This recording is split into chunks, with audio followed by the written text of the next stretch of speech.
Ya, yang paling menarik ketika saya riset tentang gejala COVID-nya, dari mulai imun menurun, pernapasan terganggu, ya mulai macam-macam lah segala gejala COVID yang Anda lebih tahu di dalamnya, saya cari dalam narasi hadis-hadis Nabi, dan Masya Allah, Alhamdulillah, ditemukanlah satu herbal, saya sebut herbal, yang mencakup semua gejala tadi. Dan itu, dunia internasional pun belum masuk ke situ. Belum ada kesadaran itu gitu. Ya, saya cek kemudian di Indonesia nggak ditemukan materinya. Ini hanya ada di 2 tempat di dunia.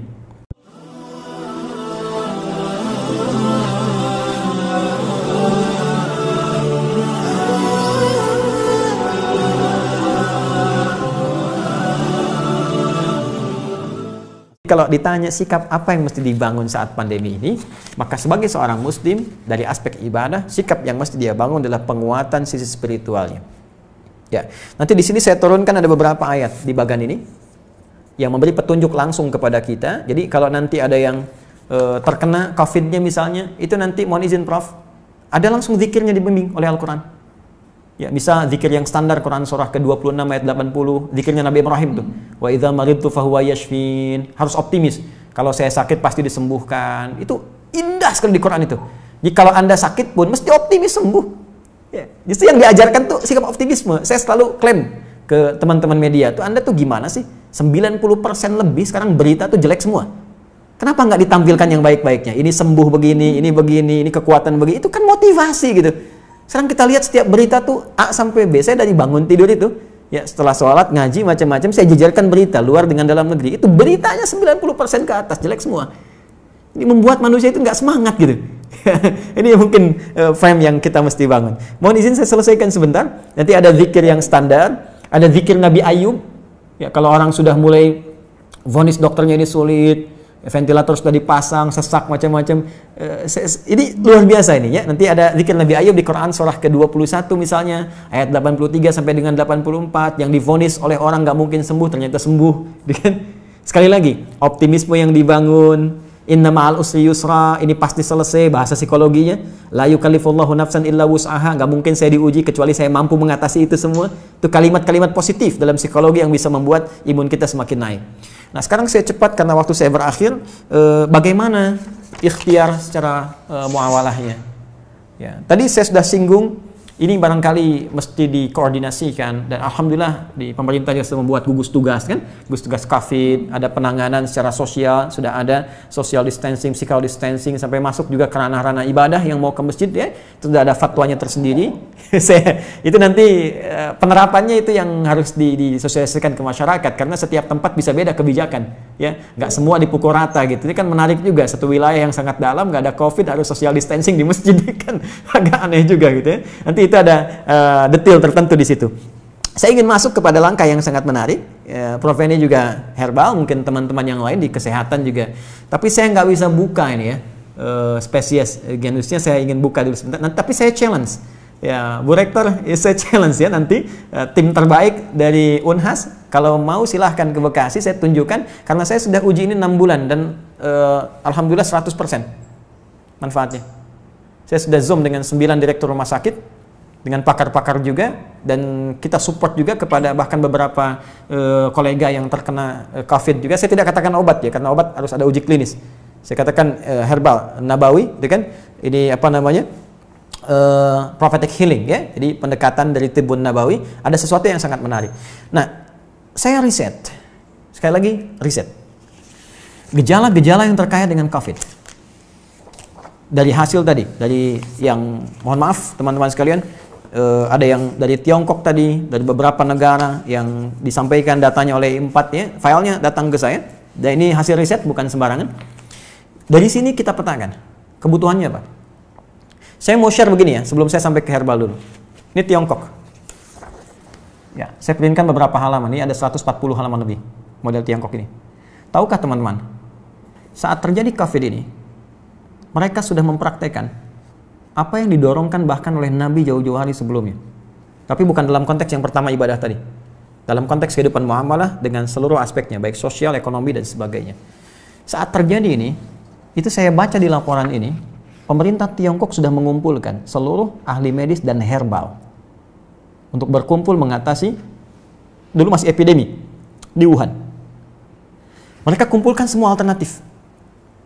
Dan yang paling dahsyat, rahmat yang diisyaratkan Nabi, yang bisa berlaku di konteks muamalah, bisa masuk ke ekonomi, bisa masuk ke ranah sosial, itu mereka praktekkan. Mereka riset, apa yang dibutuhkan untuk mengatasi wabah ini? Apa saja yang dibutuhkan? Lalu mereka minta ke dunia-dunia luar, dan dunia luar, ya, luar biasa dengan itikan baiknya. Ada yang nyumbang APD, nyumbang macam-macam. Mereka sudah petakan, oh ini kebutuhannya. Dan sudah dilihat, ini satu hal yang dirasakan akan banyak menyebar. Karena dalam skala global, termasuk khususnya dalam politik global, ini kan isunya luas dengan 3 tipe itu, kan? Ada yang versi Amerika, versi Israel, ada yang versi Cina-nya, kan? Artinya ini kan sudah menyebar dan mereka sudah lihat. Artinya apa? Potensi dari segi muamalahnya, karena ini kan sisi agamanya kosong gitu kan, dalam tanda petik minim lah. Dia tarik sisi ekonominya saja. Bahkan dari tim mereka punya tim khusus yang dalam bidang ekonomi untuk memetakan ada ribuan list yang mungkin bisa dimanfaatkan dengan situasi pandemi ini. Ini bikin APD, ini bikin kits, bikin ini, bikin itu, bikin sampai puncaknya vaksin. Dan mereka sudah prediksi. Akhirnya dari luar ditarik nyumbang ke sana, ketika di luar merasakan sudah mulai terkena dan kesulitan untuk itu, mereka ekspor. Seperti contoh gini ya. Kami punya kelas riset. Kelas riset ini basicnya Al-Quran dan Hadis. Ada 5 kelas utama. Di antara 5 kelas itu nanti ada kelas pengusaha, ya, ada kelas dunia kesehatan. Kami tergabung dengan 400 dokter, ya, ada nakes, ya, dan macam-macam. Itu belajar semua kurikulum dari Al-Quran dan Hadis sesuai spesialisasinya. Jadi kalau dokter mata, apa kurikulum mata di Al-Quran? Kita turunkan dalam pembelajaran. Ya, dokter gigi, dokter ini macam-macam termasuk kaitan dengan apa yang kita kaji. Saya riset dengan teman-teman yang di dunia usaha. Ini akan ada kebutuhan APD, masker dan sebagainya. Sampai kami buat standar yang nanti akan ditetapkan oleh pemerintah. Ini standar APD. APD yang tersebar di Indonesia itu pionir pertama yang riset di antara kami. Ya, ini yang versi pemerintah untuk distandarkan. Ya, face shield. Kita buat face shield, masker. Tahu nggak teman-teman, Prof? Kita buat face shield untuk bantu masyarakat awal-awal. Bahkan kita gratiskan. Kemudian setelah itu kita ambil bahan baku harga sekian. Dari bahan baku 25.000 baru akan disupportkan ke masyarakat. Sudah ada di salah satu toko, saya nggak sebut nama, yang ngambil dari Tiongkok 60.000 dijualnya dan sudah lolos dengan semua ujinya. Saya ingin lihat dengan persepsi yang lain ya. Saya ingin lihat dengan persepsi, bukan persepsi kita menyoal, persepsi kita melihat bagaimana Tiongkok membaca peluang menjadikan ini sebagai rahmat dan sekarang diselamatin WHO. Selesai gitu kan. Mereka bebas tapi mereka bisa meningkatkan sisi ekonominya. Kenapa kita nggak riset itu semua? Peluang apa yang bisa kerjakan kita sekarang? Kenapa teman-teman misalnya di wilayah Makassar, Sulawesi bisa tidak membuat batasan terbatas? Kenapa Anda nggak bikin aplikasi? Ya, meningkatkan ketahanan pangan. Riset, siapa yang jualan padinya, siapa yang jualan kentangnya, jualan sagunya, macam-macam. Aplikasi wilayah Makassar saja. Unhas jadi pionirnya. Yang butuh pangan ke sini, butuh ini ke sini. Mereka tinggal klik. Lokal hidup, nggak terganggu. Baru kita ngambil dari luar. Itu sisi ini. Ya, yang paling menarik ketika saya riset tentang gejala COVID-nya, dari mulai imun menurun, pernapasan terganggu, ya mulai macam-macam lah segala gejala COVID yang Anda lebih tahu di dalamnya, saya cari dalam narasi hadis-hadis Nabi, dan Masya Allah, Alhamdulillah, ditemukanlah satu herbal, saya sebut herbal, yang mencakup semua gejala tadi. Dan itu, dunia internasional pun belum masuk ke situ. Belum ada kesadaran itu gitu. Ya, saya cek kemudian di Indonesia nggak ditemukan materinya. Ini hanya ada di 2 tempat di dunia. Dan zaman Nabi sudah dipraktikkan. Ada gejala-gejala yang serupa pernah ditangani Nabi dengan pendekatan yang bisa diminum, bisa dimasukkan, teteskan ke hidung, bisa diasap gitu. Ya, itu ternyata saya cek sudah masuk jurnal, Prof sekalian. Ini materinya udah ada di jurnal. Ya, jurnal-jurnal ilmiah internasional. Ini saya ada beberapa jurnal nih yang sudah ada, ya. Tapi saya mohon maaf saya belum bisa zoom ya nanti. Maksud saya nanti saya bikin statement di akhir. Ini sudah ada zoom internasionalnya. Ini sudah tahu ternyata khasiat-khasiat ini herbal ini, tapi belum ada kesadaran bahwa ini bisa mengatasi persoalan yang tengah kita hadapi saat ini di pandemi COVID. Ya, saya keluarkan itu, saya lacak hadisnya. Dari sejak 18 Maret saya usahakan, saya dapatkan dari sahabat kami karena ini hanya dapatkan di 2 tempat di dunia. Ya. di Himalaya dengan di Saudi bagian timur. Ini ada. Saya minta kemudian, dan itu alhamdulillah ada. Saya cobakan, ya kita treatment beberapa teman-teman yang isolasi mandiri ya, karena di rumah sakit kan tidak mungkin karena ada protokol kesehatan. Tapi menariknya kalau ada izin dari keluarga untuk kepentingan pribadi, boleh jadi pendamping suplemen.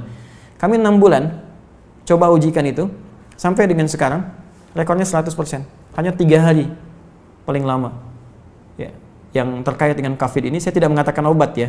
Kalau enggak besok nanti saya diundang. jadi saya katakan ini ada pendampingan prophetic healing. Kemudian saya sempat share juga Zoom dengan beberapa 9 direktur rumah sakit, kita berikan bantuan juga itu dengan skala yang sangat terbatas. Dan menariknya, saya coba pesan itu 1 kali lewat online, ya ingin tahu gitu kan, ada dilacak, ini sudah jadi produk internasional, tapi dengan arah pengobatan tertentu, bukan ke COVID, ya bukan gejala-gejala ini, dan belum tahu kalau ternyata itu bisa untuk gejala yang dimaksudkan. Jadi kalau kita pesan pun ada, cuma kualitasnya belum tentu sama karena ada 15 spesiesnya, 15 spesies. Nah saya coba pesan, ya saya minta staff saya pesan, coba saya pengen tahu nyampe nggak ke kita barangnya. Tahukah Anda apa yang terjadi? Begitu saya pesannya lewat ke Himalaya, ternyata barang yang datang ke kami harus masuk dulu ke Cina, dan ketika saya terima di Indonesia, addressnya, alamatnya dari Wuhan. Anda bisa bayangkan bagaimana bisa kontrol terhadap itu pun mulai ada kesadaran, dan di beberapa tempat sekarang mulai ada kesadaran untuk itu. Saya sudah menyampaikan kepada relasi terkait teman-teman, saya katakan begini sampai ke negara pun. Jika negara membutuhkan ini dan benar, ya silahkan uji. Rekomendasi kami siapapun yang ingin menguji dari pihak manapun, silahkan uji di lab. Kalau betul terbukti ada manfaatnya, saya serahkan sepenuhnya untuk negara. Saya tidak akan mengambil apapun dari ini dengan kecintaan kami kepada Indonesia. Hanya saya ingin satu saja, sebutkan referensinya bahwa ini dari hadis Nabi. Itu saja. Ya, jadi saya juga challenge teman-teman yang di Unhas, nanti boleh timnya main ke sini, Anda boleh analisis, saya serahkan nanti jurnal-jurnalnya, dipelajari dan sebagainya, hadis-hadisnya, tapi infonya kami sudah 6 bulan melakukan treatment dengan pendekatan prophetic healing ini, dan hatinya 100% sampai dengan hari ini. Alhamdulillah, termasuk kemarin yang di media-media yang diinfokan kolega-kolega pejabat-pejabat, ada yang kami support itu, dan mereka menginfokan juga sangat luar biasa. Ini bisa juga untuk diabetes, bisa. Kemudian kemarin ada yang kompleks antara diabetes dengan liver, dia menggunakan medis, ya medis belum ada pengaruh, mungkin belum cocok saja, mohon izin, ya. Lalu coba kami support dengan itu, dia selesaikan medisnya, dia tidak minum dulu, dia konsumsi itu, kami berikan, karena ini hanya 2 pekan. Hanya boleh dikonsumsi dalam 2 pekan, kemudian selesai. 1 pekan baru nyambung kembali. Apa yang terjadi? Hanya dalam 3 hari, terjadi pemulihan yang sangat luar biasa, dia sudah bisa ke masjid, sudah beraktivitas, dan sudah normal kembali. Saya ingin katakan begini, betapa ini rahmat untuk kita dalam aspek muamalah. Kita bisa terbuka, bangsa kita bisa lebih kreatif, bikin APD, bikin peluang, bikin macam-macam. Semua sifat makro dalam bernegara itu bisa kita dudukan di sini. Yuk, dari segi ekonomi apa sih yang bisa kita ambil manfaat dari sini? Jangan dikeluhkan semua. Ya, dari segi ibadah sudah selesai tadi. Ya, dari segi kehidupan sosial seperti apa? Ada banyak hikmah yang bisa kita gali. Silaturahim, penguatan di keluarga, ya, penguatan di kampus dan sebagainya, dan tentunya teraplikasikannya nilai-nilai kebangsaan dengan nilai yang lebih luas. Saya kira itu yang bisa saya sampaikan. Ya, sebagai uraian dengan basic tadi apa yang dimintakan. Saya pikir Bapak Ibu lebih memahami apa yang saya sampaikan, dan saya banyak belajar dari Bapak Ibu sekalian. Ini hanya share saja apa yang saya temukan. Boleh jadi Anda menemukan yang lebih baik dari apa yang pernah saya risetkan. Saya kira demikian yang saya sampaikan sebagai uraiannya. Kami ucapkan terima kasih.